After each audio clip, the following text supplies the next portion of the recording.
তোমার নাম শিরিন তাই না? তুমি রুবেলের থেকে দূরে থাকবে, না হলে যতবার দেখবো ততবারই মারবো। কথাটা মনে থাকে যেন। সে তোমাকে মারছে কেন? আমাকে রুবেলের সাথে থাকতে দেবে না বলছে। তাহলে চলো রুবেলকে গিয়ে বলে দেই। তা দরকার নেই। শিরিন দাঁড়াও তো, এটা নাও, তোমার জন্য রেখেছি। দরকার নেই, আর আমার কাছে আসবে না, যাই। শিরিনের কি হয়েছে বলতে পারিস? আমি জানি না, ওইগুলো তুলে নাও। আমার সাথে রাগিয়ে কোনো লাভ আছে কি? শিরিন, আমি তোমাকে সাহায্য করি। দরকার নেই, অভিনয় ভালোই করো কিন্তু, আর আমার কাছে আসবে না।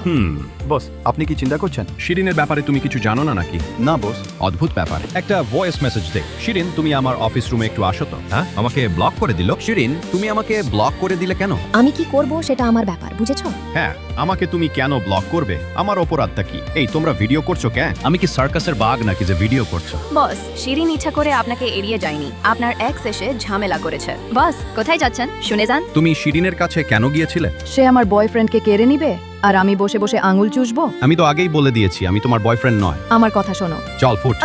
শিরিন দাঁড়াও, কোথায় যাও? আবার কেন এসেছো? শিরিন, অনেক হয়েছে, আমি সব জেনে গিয়েছি। আর ওই মেয়েটাকে আমি কোনোদিন ভালোবাসি, আমি তাকে পাত্তা দেই, আর সেই কারণে হয়তো আগে তোমার সাথে এমন করেছে, কিন্তু ভালো আমি তোমাকেই বাসি। রুবেল, আমিও তোমার সাথে এমন করতে চাইনি, আমি যাই, কাজ আছে। যেতে চাইলে যেতে দেবো নাকি? অনেক কষ্ট পেয়েছি আর নয় কি? বন্ধুরা, আমি কি ভুল কিছু বললাম? কমেন্টে জানিয়ে দিন আর একটি সাবস্ক্রাইব করে দিন।